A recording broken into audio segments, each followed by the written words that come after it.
Assalamualaikum warahmatullahi wabarakatuh. Halo Sobat Maliki dimanapun kalian berada. Sesuai dengan bulan yang saat ini sedang kita jalani, yaitu bulan suci Ramadan, kita tentunya mendatangkan berbagai podcast yang sangat menginspirasi dan bisa memberikan insight baru untuk Sahabat Maliki dimanapun berada. Nah, Sobat Maliki, kali ini kita akan membahas mengenai pesantren kilat, yaitu meningkatkan pemahaman Islam di Ramadan. Salah satu mungkin contoh atau apa ya nyebutnya, seperti banyaknya kegiatan yang ada di Ramadan ini sering dikaitkan dengan pesantren kilat karena banyak sekali lembaga pendidikan seringkali menggunakan pesantren kilat di Ramadan sebagai salah satu media pembelajaran atau media mendidik mahasantri maupun santri-santriwati yang ada di sekolah-sekolah masing-masing.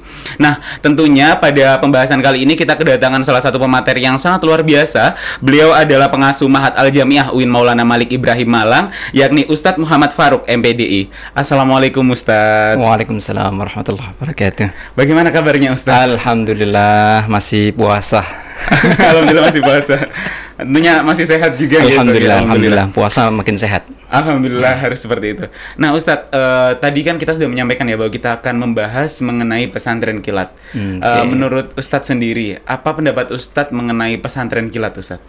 Pesantren kilat ini saya ini alumni pesantren kilat juga ini ya.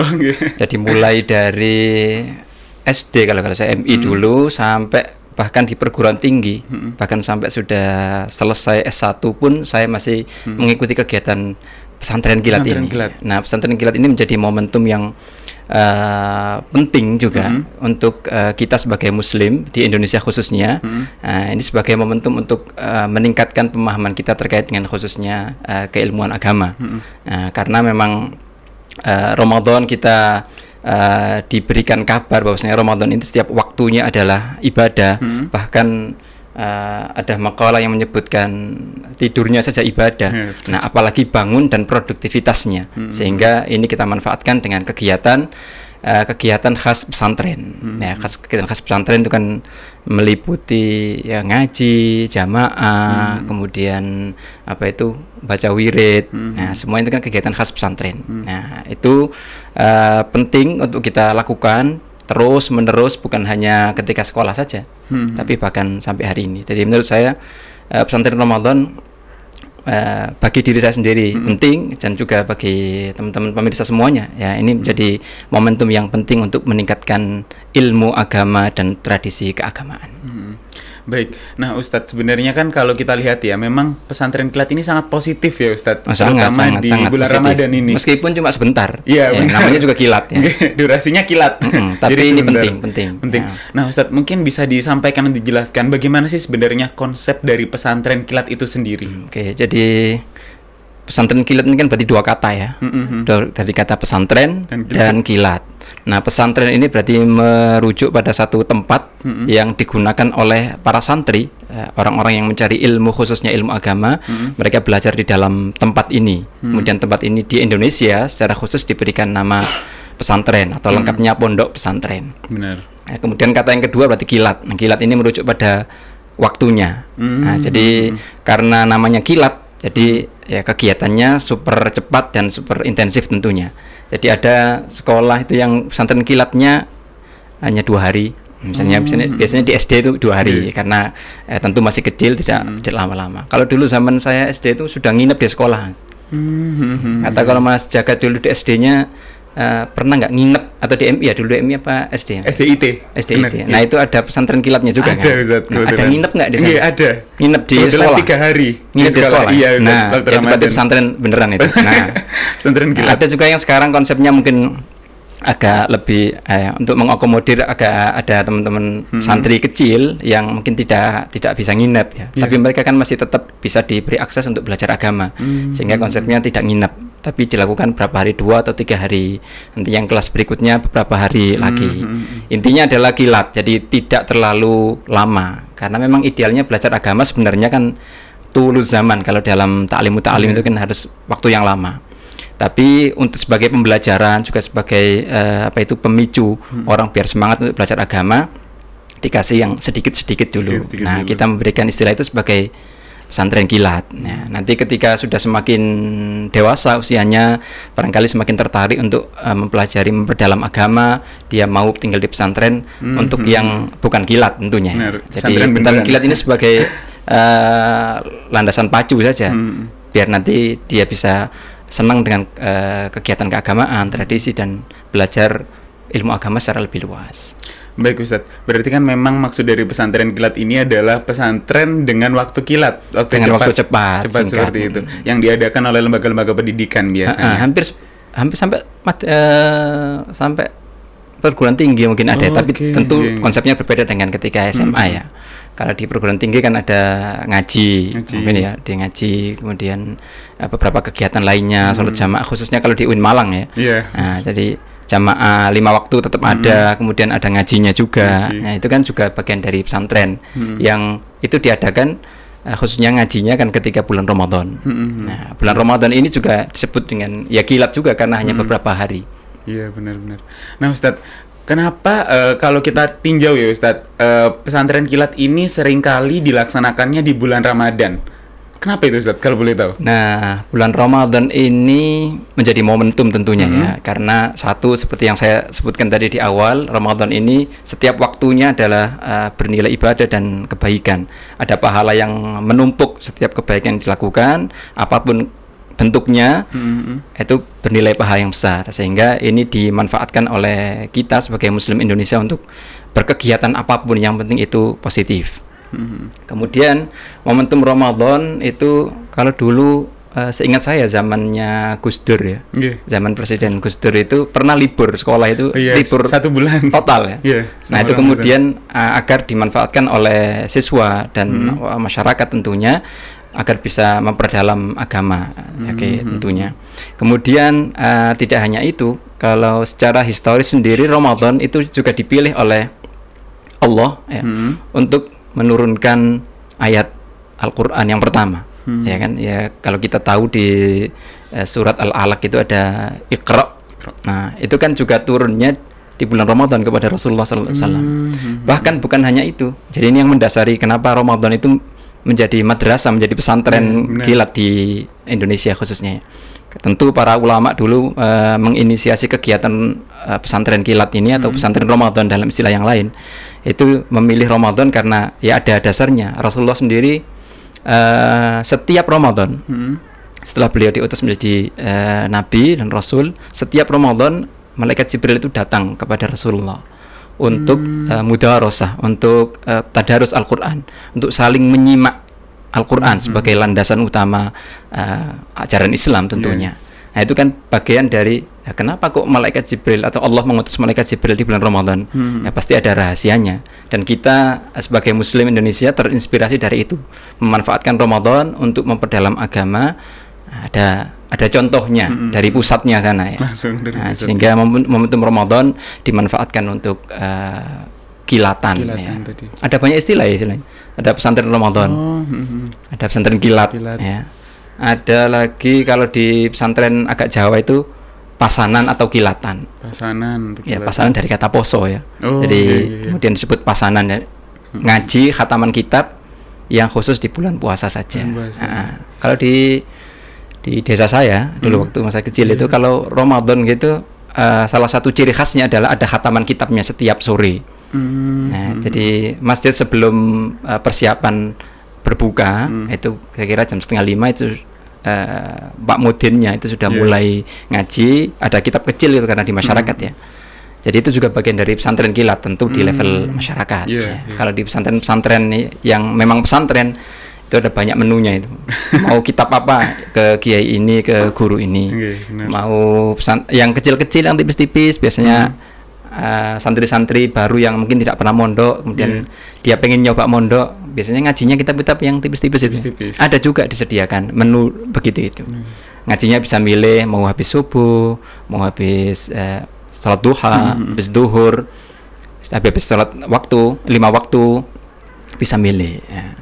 Jadi itu sebagai bagian dari kegiatan pesantren kilat yang diadakan di bulan Ramadan. Berarti memang kalau kita lihat kenapa kok pesantren kilat ini ada di Ramadan, karena memang sesuai dengan historisnya, dan juga ada. keutamaannya juga di bulan Ramadan, betul, Ustaz. betul. Menuntut ilmu di bulan Ramadan itu sangat utama salah satunya. Dari pesantren kilat itu ya sunnah gitu. Sunnah. Karena ada contohnya. Nah, berarti Ustadz, kalau kita lihat pesantren kilat ini kan salah satu tujuannya adalah agar kalau kita menyebutnya mungkin laku santri di Ramadan itu bisa terbawa hingga selesai pesantren kilat. Maka bagaimana konsep ini bisa diterapkan, Ustadz? Nah, kita perhatikan dulu laku santri ini ya. Jadi bagaimana sih menjadi santri, paling tidak ada 3 pilar. Nah, 3 pilar ini yang menjadi ciri khas dan dipegang terus kita sebagai santri. Yang pertama, santri itu sergap ngaji. Artinya selalu ngaji santri. Karena memang ciri khasnya santri itu ya ngaji. Kok ada santri di pesantren tidur toh, itu biasanya sama orang-orang kampung, mek pindah turu ya. Hanya pindah tidur saja. Karena inti kegiatan santri itu mengaji yang pertama. Nah, ngaji itu tujuannya apa? Tentu sebagai bertujuan untuk memperdalam keilmuan agamanya. Karena itu yang memang dicari oleh santri. Sehingga santri itu dikenal sebagai sosok yang punya keluasan ilmu. Nah, jadi pilar pertama ini adalah keluasan ilmu. Kalau bagi seorang santri ya ilmu agama tentunya yang menjadi spesifikasinya. Itu pilar pertama, keluasan ilmu. Yang kedua, santri itu terkenal dengan wiridnya.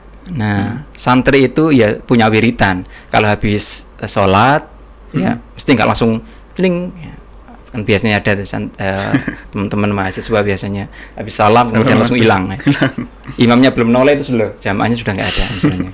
Nah, santri itu wiritan, terkenal dengan wiridnya, baik itu wiritan yang bersama-sama setelah sholat atau dia punya wiritan sendiri. Ya misalnya dia pernah di ijazahi gurunya, dikasih gurunya, coba kamu baca ini untuk ketenangan hatimu, untuk ketenangan pikiran, biar bisa lebih mudah memahami pelajaran misalnya. Itu dikasih, bahkan ada wirid misalnya, ini biar rezekinya lancar. Nah, santri itu punya banyak pegangan wiritan untuk penguatan rohani dan spiritualnya. Jadi dia sesuai dengan resep yang dikasih oleh guru spiritualnya, yaitu kiainya tentunya ya. Jadi yang kedua ini adalah santri itu punya kedalaman spiritual. Jadi kalau yang pertama tadi keluasan ilmu, khususnya ilmu agama, yang kedua santri itu kedalaman spiritualnya. Jadi dia punya jiwa yang tenang ketika terjadi masalah apa dalam kehidupannya, dia punya pegangan. Nah, itu yang kedua. Kemudian gak gampang oleng ya santri ya, karena dia punya pegangan secara spiritual. Yang ketiga adalah santri itu terkenal dengan akhlaknya. Ya.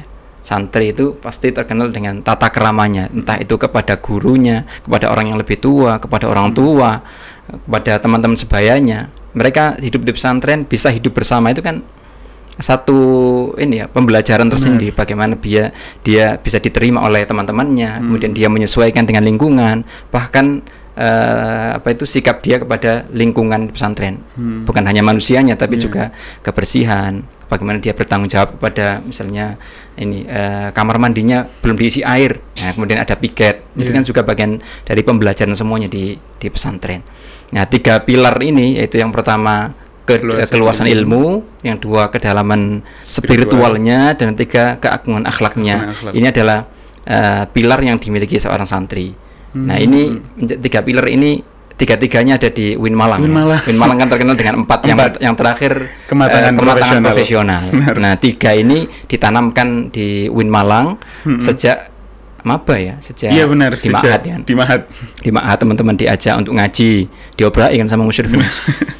Kemudian diajak secara spiritual, berarti diajak untuk sholat berjamaah, istiqomah, wiritan. Ya kan, baca wirid juga. Kemudian ada keagungan akhlak. Kan di beberapa kitab yang digunakan oleh Ma'had kan juga ada kitab Qawmi Utuhyan yang itu isinya adalah akhlak. Kemudian dipraktekkan juga oleh teman-teman santri. Itu juga bagian dari pilar yang harus dimiliki oleh seorang santri dimanapun, bukan hanya ketika masih di pesantren. Kadang-kadang yang ironis itu kan, ada yang masih santri sudah laku begitu, ketika sudah keluar dari pondok merasa saya sudah bebas dari penjara ini, kemudian dia menjadi brutal. Nah, ini sangat disayangkan sekali. Dia sudah dilatih sekian lama, bukan kilat ini ya, konteksnya bukan kilat. Beberapa tahun dia pesantren, ketika keluar dari pesantren dia merasa itu keluar dari penjara. Padahal harusnya itu berlanjut. Jiwa santrinya yang dibina saat di pesantren itu melekat terus sampai mati dia begitu. Nah, itu dimulai kalau teman-teman yang tidak nyantri lama ya merasakan atau memulai itu menanamkan 3 pilar itu ya melalui kegiatan pesantren kilat misalnya. Benar. Pokoknya jangan sampai dalam hidup sekali ini nggak pernah merasakan pesantren kilat. Tapi insya Allah kalau orang-orang Indonesia ini siswa-siswa Indonesia, insya Allah pernah semua ya, khususnya yang Muslim ya. Mulai dari SD, entah itu SD-nya Islam atau umum, pasti ada kegiatan pesantren kilat. Benar. Baik Ustadz, berarti memang salah satu yang paling penting kenapa kok agar bisa diterapkan oleh santri dari apa yang dia didapatkan selama pesantren kilat, keluar dari pesantren kilat itu ya tadi ya Ustadz, ya bisa terus ya, 3 pilar itu dipegang terus, ya, nggak lepas dari minimal 3 itu tadi ya. Dan luar biasanya UIN Malang membawa itu sebagai salah satu pilar memberikan penting. Ya, pegangan bagi mahasiswanya. Makanya kalau di UIN Malang itu kan istilahnya bukan hanya mahasiswa ya. Benar, santri. Nah, makanya karena ditanamkan di dalam diri mereka ini 3 pilar. Bukan hanya kepada mahasiswa sebenarnya, itu juga dipegang oleh seluruh dosen juga. Dosen dan karyawan juga memegang 3 pilar dari 4 pilar utama kampus kita ini. Oke, Ustadz, berarti kan kalau kita melihat ya pesantren kilat ini kan biasanya mahasiswa maupun siswa yang menjalani pesantren kilat ini sangat bersemangat Ustadz. Tetapi waktu pesantren kilat aja. Nah, mungkin bagaimana Ustadz agar semangat ini tetap berlanjut hingga selesai pesantren kilat? Dalam artian mungkin kalau di pesantren kilat jadi sholat 5 waktu tepat waktu, agar itu terbawa terus sampai keluar selesai pesantren kilat itu bagaimana Ustadz? Nah, yang tentu saat di pesantren kilat yang pertama kita akan menjadi lebih paham terkait dengan ilmu agama. Ya. Kemudian di pesantren kilat kita diajak untuk membiasakan atau menjalankan tradisi. Ya, jadi misalnya diantaranya salat berjamaah, kemudian tadarus Al-Quran, itu kemudian juga yang terakhir adalah membiasakan untuk bertata krama, berbicara yang baik, kemudian bersikap yang baik. Nah, tentu dalam waktu singkat memang kalau sehari 2 kali sebenarnya kurang, tapi untuk mengawali itu sudah cukup bagus. Artinya kita dorong teman-teman santri ya itu untuk terus bisa melakukan itu sampai kapanpun. Jadi kita tanamkan kepada mereka bahwasanya ini adalah cara hidup yang semestinya sebagai seorang muslim. Ya kan? Jadi ini kegiatan ini bukan hanya kegiatan yang bersifat insidental, kemudian selesai ya. Tapi itu kemudian butuh komitmen juga. Makanya kemudian ketika kita mengisi satu kegiatan pesantren kilat misalnya, kita sebagai tutor, yang perlu kita tanamkan adalah bagaimana dia tetap menjalankan ya semua tradisi itu di luar bulan Ramadan. Jadi kita bekali mereka bukan hanya teori, tapi juga kegiatan-kegiatan yang praktis. Misalnya praktek wudhu, biasanya yang dasar-dasar ya. Benar. Itu bukan hanya diisi kegiatan praktek wudhu, misalnya satu rukunnya wudhu niat, kemudian membasuh wajah, bukan hanya secara teori, tapi juga diterapkan, diawasi, dikoreksi. Jadi setiap santri diminta untuk praktek, kemudian dia tahu mana selama ini yang mungkin terjadi kesalahan. Nah, biasanya begitu itu akan lebih membekas ya. Jadi ada koreksi dari tutornya, tutor pesantren kilatnya. Itu akan menjadi lebih membekas. Jadi itu yang bisa dilakukan agar teman-teman santri ini bisa terus ya. Dan peran keluarga juga menjadi penting. Ya, peran keluarga bukan hanya menganggap kegiatan itu adalah kegiatan insidental lagi, tapi makanya kemudian sekolah membekali apa istilahnya itu buku Ramadan ya. Oh iya benar. Buku Ramadan. Jadi biar ada ini juga kegiatannya bukan hanya selesai di sekolah, tapi ketika sudah di rumah itu bisa diawasi oleh orang tua. Sebenarnya ya tidak hanya buku itu yang kemudian mengawasi kita, tapi keinginan kita sebagai orang tua mendidik anak agar kebaikan yang sudah dijalankan ketika bulan Ramadan di pesantren kilat itu terus berjalan. Itu butuh monitoring, pengawasan dari orang tua. Mungkin siswa atau santri agak lengah ya, tapi circle mereka, lingkungan terutama keluarga dan sekolah ini yang kemudian mendorong mereka untuk terus ya, mengamalkan apa yang sudah pernah didapat saat pesantren kilat. Benar. Baik Ustadz, kalau kita membahas mengenai pesantren kilat Ustadz, itu kan identiknya biasanya sama SD, SMP, atau SMA Ustadz. Iya. Nah, di dalam kampus sendiri itu Ustadz, terutama di UIN Maulana Malik Ibrahim Malang, bagaimana penerapan pesantren kilat ini bisa dilaksanakan Ustadz? kalau di UIN Malang ini sebenarnya istilahnya bukan pesantren kilat lagi ya, karena ada ma'hadnya. Tapi di momen Ramadan, karena kita ngomongnya pesantren kilat kan identiknya sama Ramadan ya. Di Ma'had Ma'had Al-Jami'ah Maulana Malik Ibrahim Malang ini juga ada kegiatan Ramadan, atau kita punya pesantren Ramadan. Kita punya kegiatan ngaji kitab hadis ya. Kalau tahun ini ya, biasanya tahun sebelumnya kitab yang lain. Tapi setiap tahun kita punya kegiatan ngaji khususnya sebelum berbuka. Jadi nanti kitab yang sekarang digunakan kitab hadis. Nah, itu kemudian kitabnya juga tidak terlalu tebal. Nah, itu bisa diikuti oleh siapapun, terutama santri-santri di ma'had untuk bisa mengaji sampai khatam. Jadi biasanya kegiatan pesantren kilat targetnya adalah khatam kitab. Memang ya. Jadi selama berapa hari, misalnya 20 hari, nah itu kemudian targetnya adalah khatam kitab. Sehingga ketika dia selesai dari pesantren kilat, kemudian dia punya kebanggaan. Saya sudah pernah khatam kitab ini. Nah, sehingga biasanya dapat ijazah juga. Ijazah itu dia boleh melaksanakan isinya, kemudian dia juga kalau dia bisa membaca atau membacakan untuk orang lain juga bisa demikian. Nah, kalau di UIN Malang di Ma'had khususnya kegiatan pesantren kilatnya ya tadi sore menjelang berbuka ada kilatan.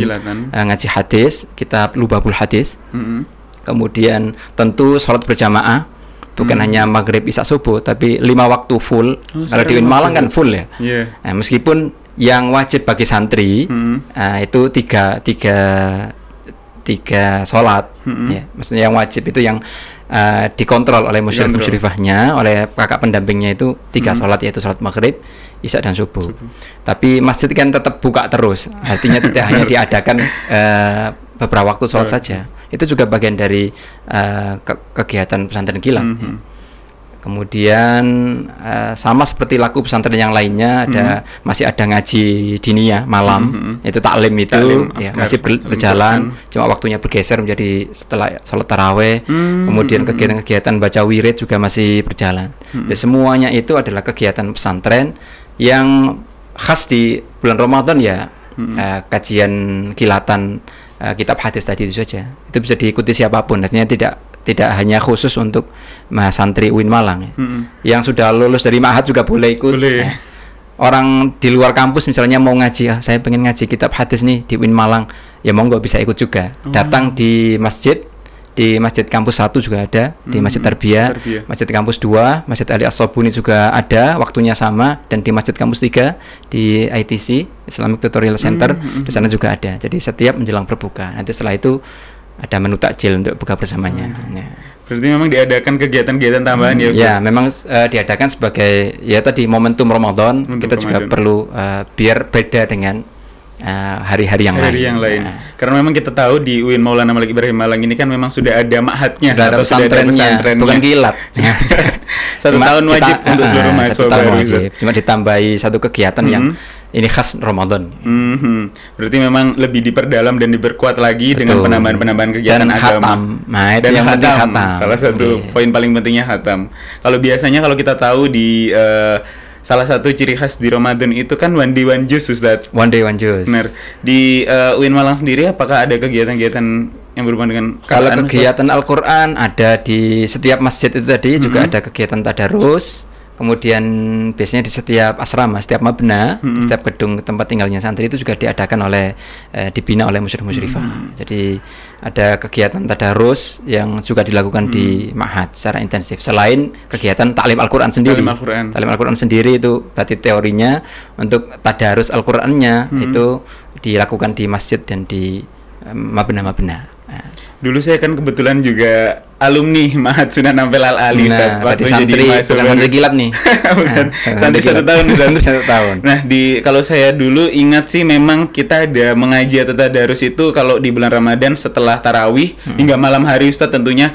Biasanya jam 10.45, Ustaz, waktu ditutup lah itu pintunya. Jadi Mas Zakat ikut yang di masjid atau yang di mabna? Di mabna kebetulan, Ustaz. Nah, itu rutin dilakukan setiap hari, walaupun Sabtu dan Minggu pun pasti ada aja santri yang mengaji, Ustadz. Tentunya itu menggunakan mikrofon, jadi semua satu mapna itu terdengar. Ya, biar vibes Ramadannya terasa. Karena memang Ramadan itu kan salah satu cirinya kan ya bulan Al-Quran, Syahrul Quran, sehingga aktivitas-aktivitas yang bernuansa Al-Quran memang dirutinkan. Dirutinkan di Ramadan. Baik Ustadz. Nah, mungkin ada motivasi atau semangat untuk penonton atau sobat Maliki yang belum pernah Ustadz mengikuti pesantren kilat agar bisa mau dan semangat mengikuti pesantren kilat Ustadz. Oke. Jadi terkait dengan pesantren kilat, ini pesan juga buat teman-teman yang sudah menjadi santri, ya. Bukan hanya yang belum pernah. Yang pertama terkait teman-teman yang sudah pernah nyantri, pesantren kilat ini juga harus tetap kita terapkan, ya. Jiwa kesantrian ini juga harus kita terapkan meskipun dalam konteks keseharian kita hari ini. Mungkin kita sudah tidak menjadi santri di pesantren, tapi sebagai jiwa seorang santri tentu ini harus kita terapkan terus, ya, menyesuaikan dengan latar belakang kita. Ketika Ramadan pun kita sebagaimana selayaknya santri, kita mengkhususkan diri untuk ngaji lagi, ya. Jadi meskipun sudah pernah lulus, pernah khatam beberapa kitab, tapi santri itu tidak pernah bosan mengaji. Itu ciri khasnya santri. Jadi kalau Ramadan di beberapa pesantren di sekeliling kampus ini kan juga menyediakan pesantren kilat. Jadi bisa juga saya sendiri juga masih membiasakan itu. Jadi ketika sore hari saya ikut ngaji di pesantrennya Kiai Marzuki Mustamar misalnya. Beliau punya ngaji rutinan sore. Nah, saya mengisi waktu ngabuburit untuk ngaji. Itu juga bagian dari pesantren kilat. Dan bagi teman-teman yang belum pernah menjadi santri, nah ini penting untuk kita ikut juga, entah itu mendaftar di pesantren sebagai santri yang mukim, yang tinggal di pesantrennya selama biasanya 17 hari sampai 20 hari. Itu juga layak untuk dicoba. Nanti di sana yang belum pernah mondok itu akan belajar bagaimana hidup menjadi seorang santri, bagaimana dia mendapatkan bimbingan langsung dari orang yang paham agama, dapat sanad keilmuan agama langsung, ya. Punya guru spiritual secara langsung. Itu menjadi motivasi tersendiri bagi kita yang belum pernah nyantri untuk nyoba. Atau kalau yang nggak kerasanan tinggal di pesantren, ya, aduh saya ini nggak bisa tinggal di pesantren karena apa? Anda masih bisa untuk mengikuti pesantren kilat, tentu di luar pesantren, ya. Dengan bagaimana? Dengan ikut, misalnya sore saya ikut di pesantrennya Kiai Marzuki. Kalau habis taraweh saya ikut pengajian di pesantrennya Kiai siapa. Kemudian habis subuh saya ikut, menjadwal dirinya sendiri untuk menjadi santri khususnya di bulan Ramadan. Selain itu juga memperhatikan sholat jamaahnya sebagaimana santri, ya, dia menjalani laku santri tanpa harus tinggal di pesantren. Saya aktif di bersolat jamaah, sholat berjamaah di masjid dimanapun, misalnya saat di kampus ketika dengar azan, kemudian dia langsung segera bergegas sholat untuk jamaah. Dia menjalani laku sebagai santri meskipun tidak tinggal di pesantren, tapi komitmen dia untuk menjalani 3 pilar ini, ya, itu juga bisa dikatakan dia sebagai santri, meskipun ya santri kilat khususnya di bulan Ramadan. Nah, syukur-syukur kalau bisa terus, ya, melakukan itu semuanya, bukan hanya di bulan Ramadan, tapi pada bulan-bulan yang lain, 11 bulan berikutnya, menjadi keseharian. Jadi laku santri bukan hanya Ramadan, tapi juga terus menerus. Ramadan hanya sebagai titik tolak saja, hanya untuk sebagai landasan pacunya. Ketika di luar Ramadan bisa lebih banter, lebih istiqomah untuk menjalani kehidupan sebagai seorang santri. Baik, berarti memang kalau yang belum pernah mengikuti pesantren kilat, sebenarnya motivasi dan kemudahan untuk mengikuti pesantren kilat itu sangat banyak, ya, sangat Ustaz? Banyak dan tersedia di mana-mana. Tinggal kita komitmen atau tidak mau menjadi santri. Benar, berarti memang niatnya, tergantung niatnya. Betul. Baik, Nawaitu. Nah, Ustadz, mungkin ada pesan Ustadz di akhir dari podcast kali ini kepada sobat Maliki mengenai dalam momentum Ramadan ini bagaimana untuk memperbaiki akhlak dan meningkatkan keimanan, Ustadz, seperti itu. Terkait dengan meningkatkan keimanan, kita bisa jalani dengan memperbanyak salat berjamaah, kemudian membaca Al-Quran, kemudian bukan hanya berhenti di membaca, tapi juga mengikuti kajian-kajian Al-Quran. Kemudian ini media sosial kita yang biasanya nonton apa saja tanpa tersaring, Ramadan ini disaring dulu. ikuti konten-konten yang ya vibes-nya Ramadan, ya. Ikuti kajian-kajian yang menjelaskan tentang isi Al-Qur'an dan khususnya di bulan Ramadan, sehingga itu bisa meningkatkan tentu keimanan kita, ya, semangat kita untuk beribadah di bulan Ramadan, sehingga yang misalnya biasanya akses gosip-gosip, nah, atau sesuatu yang tidak banyak manfaatnya, itu sementara stop dulu. Jadi momen Ramadan ini dibuat untuk melatih diri untuk stop dulu, itu kita hanya fokus pada pendalaman ilmu agama, ya. Kemudian konten-konten kajian dalam rangka untuk memotivasi diri agar keimanan lebih naik, gitu ya. Kemudian yang kedua terkait dengan akhlak. Sebenarnya puasa sendiri itu adalah melatih akhlak kita. Bagaimana Rasulullah itu mengingatkan kita, kalau puasa kemudian tidak bisa menjaga lisan, ya, berkata kotor, berbohong, atau bersikap sesuatu yang mengganggu orang lain misalnya, nah itu akan menjadikan puasa kita batal, pahalanya bisa zong ini, bisa zong. Nah itu menjadikan kita lebih termotivasi untuk bersikap lebih baik, sehingga momen Ramadan ini diharapkan bisa melatih diri kita. Kalau di studi psikologi itu kalau nggak salah ada untuk menjadi kebiasaan baru itu ada berapa, 20 atau 21 hari. Nah, benar, 21 hari kurang lebih. 20 sampai 1 bulan lah, itu seorang bisa terbiasa dengan kebiasaan barunya.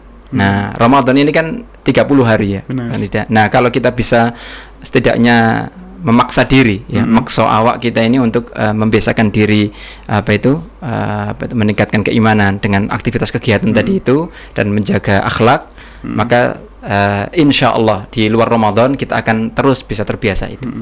Nah, mungkin biasanya itu kalau kita tahu itu Ustadz mengenai hal tersebut itu kita biasanya menyebutnya dengan dipaksa, terpaksa, dan terbiasa. Ustadz. Kok bagus namanya.